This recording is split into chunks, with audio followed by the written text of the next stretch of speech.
Good evening, everybody, and welcome to episode 142 of the Ask the Coach show, where PingSkills helps you improve your table tennis.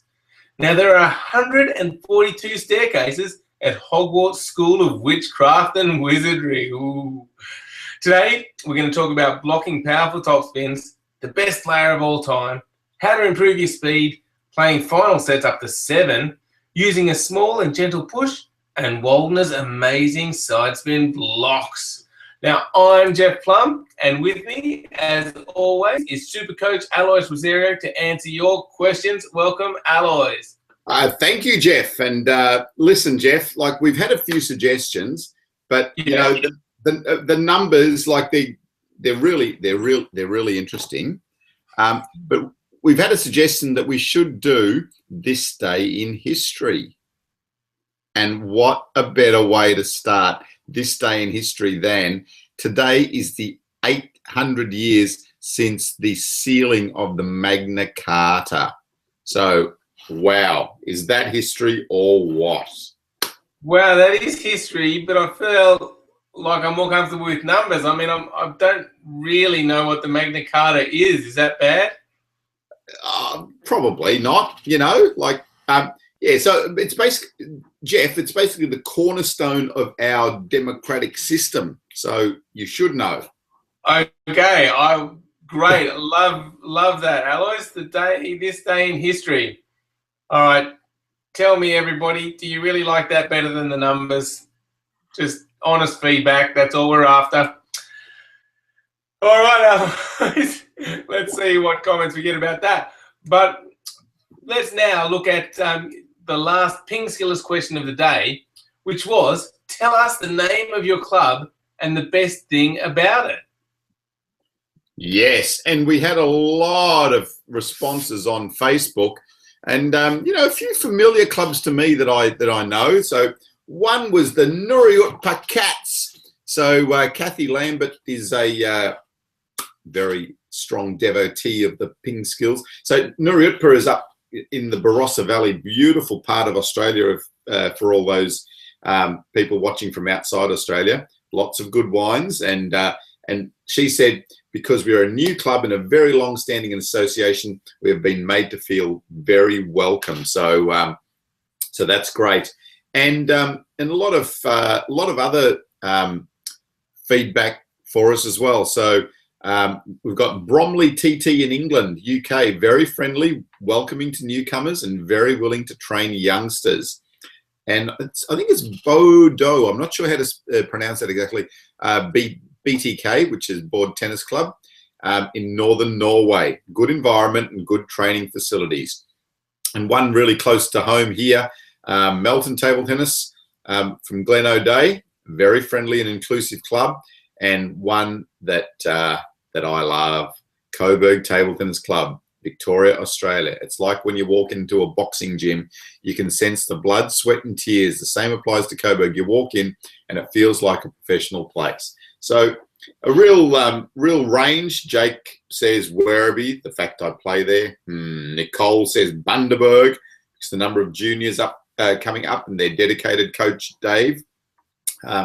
Newton about Table Tennis Club. It's great because we have a lot of great players who also don't mind coaching the youngsters, and that's part of it, isn't it? Just that atmosphere. Devonport, Dominic says Devonport Table Tennis, fun-loving rather than playing games to the death, and it creates an inclusive family atmosphere where everyone talks to each other rather than just those on their team. Our numbers have doubled in the last 5 years for this reason, and there's a whole heap more. So go to our Facebook page and you'll see all the comments there as well. Indeed, yeah, it's great, Alois, to see that, you know, all these clubs are inclusive and seem to be fun places, and, you know, not only will you improve your table tennis, but you'll enjoy being there. So, you know, that's great. Yeah, we did have a little segment a while ago on about clubs and, you know, what makes a successful club. And it always comes out, you know, the atmosphere, the welcoming nature. If a person feels welcome when they walk in there, they are more likely to hang around and join your club. So for clubs out there, make that your #1 priority. Very good. Okay, now let's talk about the PingSkills question of the day, which is, what is your favorite style of player to play against? So again, jump onto our Facebook page, our Facebook page at facebook.com/PingSkills, or jump onto our website, pingskills.com, and leave a comment on the blog, or you can comment on our YouTube. Lots of ways to get involved. So what is your favorite style of player to play against? Now, Alois, we take some questions from the website, from the Ask the Coach page, but we also take live questions on the show. So you can go to our Google Plus page, and the easiest way to get to that is actually visit our website, pingskills.com, and down the bottom you'll see a little Google icon. Click on that, and then you can click on the Q&A button to ask a question live on the show. So Ilya has done that, and he says, I feel like active footwork puts tremendous stress on my knees. How to prevent and avoid knee injuries? Yeah, so Ilya, knee pain is a big problem, and you need to be careful. So if you are getting a lot of pain in your knees, it's probably about going and seeing someone professionally, a physiotherapist or a doctor, maybe to start off with. So knee pain can be caused by a whole lot of different things. And usually it'll be about, just strengthening the muscles around the knee so that you're getting better support there as well. So definitely go and see someone about it, especially if it's persistent pain, because you're right. When you're playing the game at the higher level and using your footwork well, there is a lot of work going into your legs and therefore your knees as well. So yeah, look after them. All right. Hopefully that helps you out, Ilya. Off to the specialist. That's the best advice we can give there. Now, Diodone has jumped on and asked the question. He says, hi, dearest Jeff and Alois.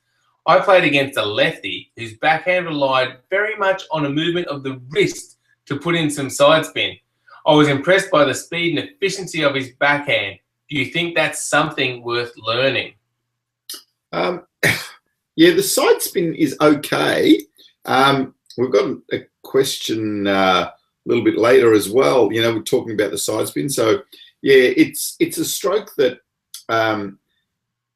is not a stroke that you want to do straight up. It's really important to get the basics right first. So make sure you got the basic block right first is what I'd say about that. Okay, good. Yeah, and I think. Yeah, it is important, isn't it, to get the basics right, and then you can sort of expand. But as we saw at the Australian Open, Jung Young Sik, his backhand has really impressed me about how much speed he was able to get with such a small action.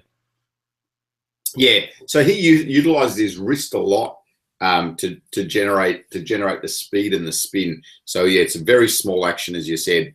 And that's something that you can start to think about and start to get a little bit more advanced with once you've got the basics right and getting the ball on your bat well and controlling it well, and then you can start to really experiment and go forward from there.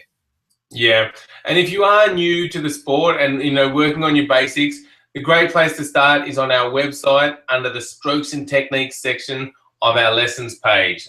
We kind of list the videos in order that will be, good to go through, starting from the easiest, working our way to the hardest. So that's a great starting point if anyone wants to get started learning the proper technique.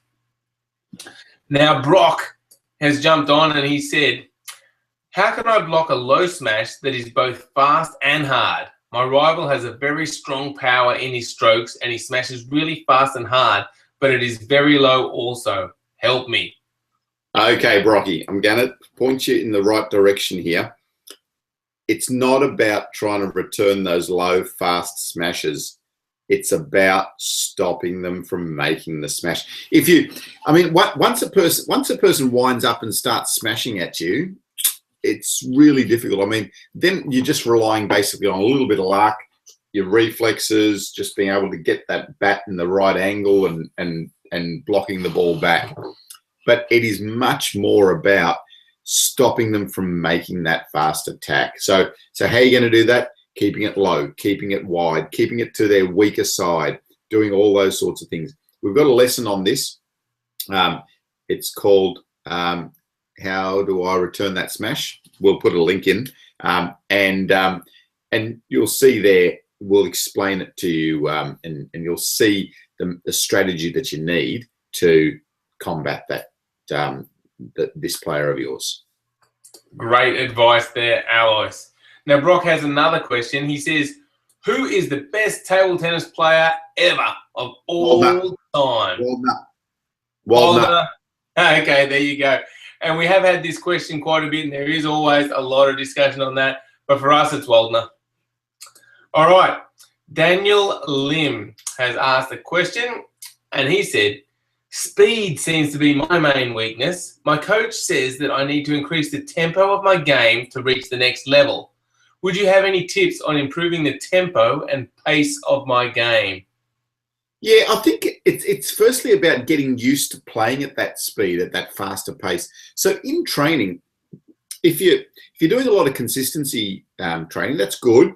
But sometimes with your training, try to just increase the pace while still keeping it reasonably consistent. So it's not a matter of just going out there and smashing the ball at your opponent. It's about just increasing the rhythm. So you might start the rally at this sort of pace and then just increase, and just, in about 10 shots or so, 10, 15 shots, you might start to get up to a little bit faster pace. But it's about just getting used to that pace and being comfortable at that pace as well. So often you will, when the ball starts moving fast, you'll panic and you'll stop and you'll tighten up. So the more you start to feel that pace and practice at that pace, the better you're going to be, because you'll be a little bit more relaxed and ready for it. Multi-ball can be a really good tool there too, Jeff. So getting someone to just hit the ball at you a little bit faster as well will start to increase the speed that you're seeing the ball, and you just start to get more relaxed and comfortable seeing the ball coming at you at that pace. Yeah, that makes a lot of sense. So Daniel, get out there and try that. Try just increasing the pace during your training. And as Alois said, try some multi-ball at faster speeds as well. That's a great way to get used to the faster pace. All right. Next question is from Milosh, who says, hi, Alois and Jeff. The Chinese Super League has just started and some 5-game matches were played. What's weird is that the decider games were played to just 7 points. Do you know why? Are they maybe trying to test a potential new rule? Yeah, it was just something that that the Chinese Super League have given a go and had a bit of a try at. I don't know how effective it's going to be. I mean, it doesn't really save that much time. Maybe it gets a little bit more exciting playing up to 7, but yeah, I don't know. They're also they've also experimented with using a lot of balls. So then instead of just having the one ball and going back and picking it up and using the same ball for each point, they just let the ball go down to the back of the court. The umpire throws them a new ball, and then they play the next rally with the next ball. So it does save a bit of time that way. That makes a bit more sense to me. There's less time in between points, but yeah, not 100% convinced about the deciding game being played up to 7.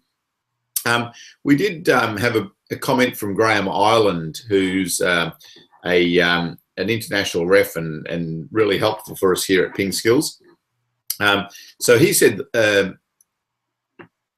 there was a proposition in 2013 in Paris.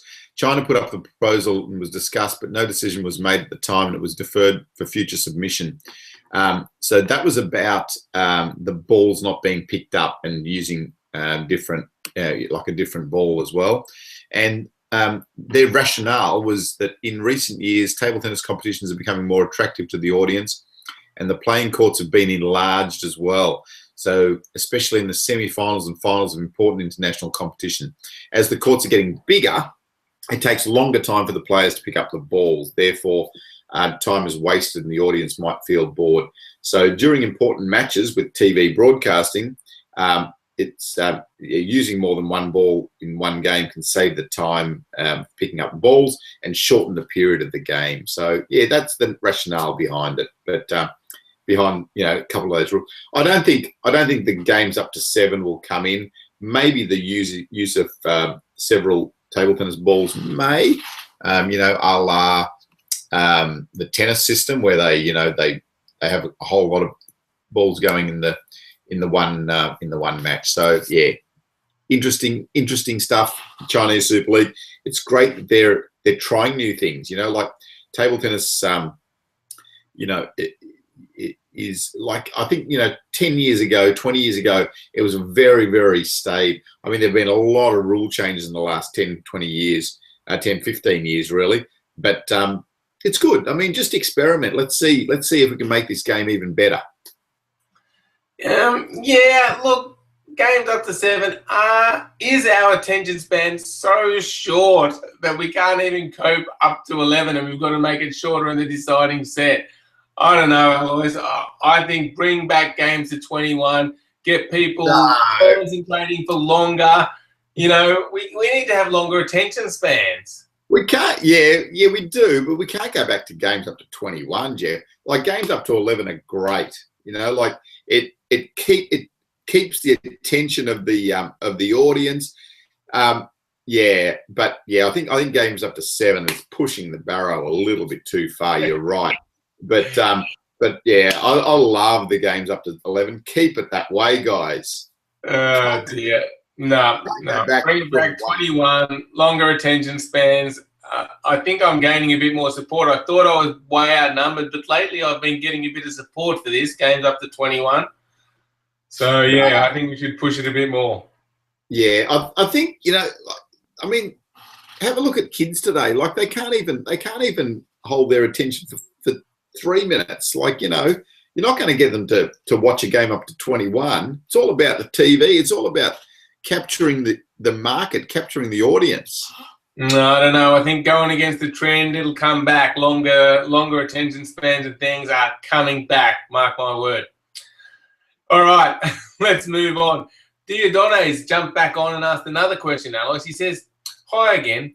I tend to jump and smash high balls with my backhand with a nice flat swing. I've been told by players at my club it's quite an impressive shot, but I haven't seen any pro players do the same. Do you think it's a safe technique? Yeah, I don't know. You're right. There's not a lot of pro players do it. But having said that, it can be quite good, Like I remember like just mucking around a little bit and smashing with the backhand, and it can be quite fast because you're actually using better wrist on the backhand to slap it fast. But I think it's just safer with the forehand because you've got a better range of motion with you on the forehand side to lift the bat up higher and lower to make that smash. On the backhand, you start to go across your eyes and makes it a little bit harder. So if it works for you, though, great. Jacques Secretin, beautiful backhand smash. If you ever see him, especially in his exhibition games, going for the backhand smash, just beautiful flat smash. But yeah, I don't know. If it works for you, Diodone, go for it. Yeah. And one player that I recall, Alois, with a great backhand smash was Jorgen Persson. So if you haven't seen him and his backhand smash, just Google Jorgen Persson backhand smash. Some amazing backhand smashes. But yeah, I think in general, Alois, the forehand is just so much safer so that, even if the backhand might be slightly faster, it's more risky. You're going to win most of the points with your forehand and it's going to be safer. So that's why all the professionals just use their forehand smash. It just percentage-wise, they're going to win more points. All right. Thad has a question. And Thad says, since I have problems bending one of my legs on my forehand topspin, I have problems with the power behind the shot. Is there any way I can work around this? Yeah, so if you're not getting power from your legs, then you can start to think about a little bit more rotation. So the rotation can generate some more speed and spin as well. So Yeah, especially if you've got a problem with one of your legs, then if it's a physical problem where you can't actually bend your leg, then use more rotation. If it's not a physical problem, if it's just that you don't do it well, then you can start to think about utilizing that bend a little bit more to generate the power. So in our lesson on advanced forehand topspin, we talk about the different, the sum of the different things that help us to generate a faster forehand. One of them is legs, but if you haven't got that, then have a look at the other aspects that we talk about, the rotation, the wrist, all those sorts of things as well. Great. Hope that helps you out, Dad. Now, that advanced forehand topspin video is a premium video. So at PingSkills, we have hundreds of free videos to help people out. So go check them out at pingskills.com. But we also have hundreds of videos available to premium members on topics like the advanced forehand topspin, plus on things like serving, receiving. We have a 52-week training plan, which is very popular to help you, improve in different areas like consistency and placement and, tournament preparation, all different aspects of training, plus sports psychology, lots of other videos as well. So if you really want to take your game to the next level, check out the PingSkills Premium membership at pingskills.com. All right. Now, let's move on to a question from Abbas, who says, "Hi, Jeff and Alois. Yesterday, I was watching Waldner's matches from the past years and was amazed how he blocks with side spin on it." Yes. "And it looks difficult to return when he puts this side spin on it. Can you please teach me how to do it?" Yeah. Difficult, really difficult. So when you're trying to put side spin on the ball, basically what you're trying to do is you're going to come across the line of the ball. So you're coming across that way, or you can go across that way. So obviously then that adds a degree of difficulty, because instead of coming straight at the ball, you're coming across the line of the ball, and you need to have better timing and better touch to be able to do that. But it's something that you can think about and can look at. So it's just coming across that way or across that way to make that backhand block. Waldner was fantastic at it. He made it look simple, but I remember at the time, every kid was basically going out there and trying to block like Waldner and losing matches because they were trying to do that. They didn't realize that Waldner's basic main stroke was the flat block. And sometimes he did the side spin, when he was really comfortable, when he had good feeling, when he was in control of matches, then that would tend to come out a little bit as well. So always remember the basics. The basics are so important, but it's just fantastic to watch Waldner and what he could do with that ball. Absolutely. Yeah, it certainly is. And that brings up an interesting point, Alois. Say when you're coaching a young kid and they've seen all these fantastic side spin strokes and that's all they want to do you discourage them from that so that they can learn the basics? Or does that kind of, take away the fun from the game so they won't even learn the basic stroke? Like, how do you balance teaching the right thing with keeping it fun? Yeah, that's what it is, Jeff. It's a balance, isn't it? It's it's giving them enough of the solid basic abilities, but then allowing that creativity as well. So if you allow that creativity, you don't know where it's going to go, because it's hard to tell, with kids what their limits are. So allow some of the creativity for sure, but they have to have those basics. If they don't have the basics, then it's hard to develop further. Great, got it. All righty. Now let's go on to another question from Johnny, who says, "My coach taught me to keep my push small and gentle. He told me to keep the movement small. I find this doesn't work though against very heavy spins. I need to really come under the ball and slice it to get the ball over. So should my push be small and gentle?" Yeah, in general, the push does need to be small and gentle. So it's a lot about just the touch and the feel and keeping this relaxed. If you keep this relaxed, then you a much better chance. So even off the heavy spin ball, just lay your bat back a little bit and get underneath the ball. And then you might even want to lift that ball up slightly with your bat. But it is about being soft and small and gentle and relaxed with those strokes, because as soon as you tighten up and try to do or tighten your hand, then all the spin is going to be affected. Of course, you can have a variation of this push, and sometimes you can push that ball fast as well. But even when you're pushing it fast, you don't need a big chopping action to be able to push the ball fast. It's just a matter of pushing that bat forward a little bit faster as well. So you don't need a big chopping action.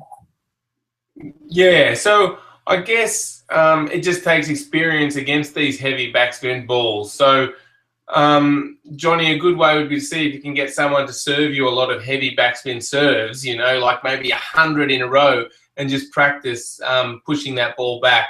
And then you'll start to get the feel for it. All right, Alois. Well, that wraps up show 142. It's been an interesting show. Let us know if you loved Alois's new segment, This Day in History, or you prefer the interesting number facts, like there's 142 staircases at Hogwarts. Who wouldn't love that fact? And make sure you check out our website, PingSkills.com. And you can listen to this show in a number of ways. We've got an audio podcast on iTunes, or just your favorite RSS reader or podcasting app to read the RSS feed. You can watch it on YouTube or on our blog. So get involved, and we'd love to hear from you. Thanks, everybody, for watching the show, and thank you, Alois, for all your words of wisdom. Thanks, Jeff. And we'll be missing for a few days, for about a week or so. But yeah, stay in touch. Contact us on Facebook. Get onto the website. Send us your comments on the blogs, and we'll stay in touch. Indeed, yes. So we will let you know on our Facebook page when we'll be back. So keep an eye out there, and we will see you all when we're back on the air. Bye, everyone.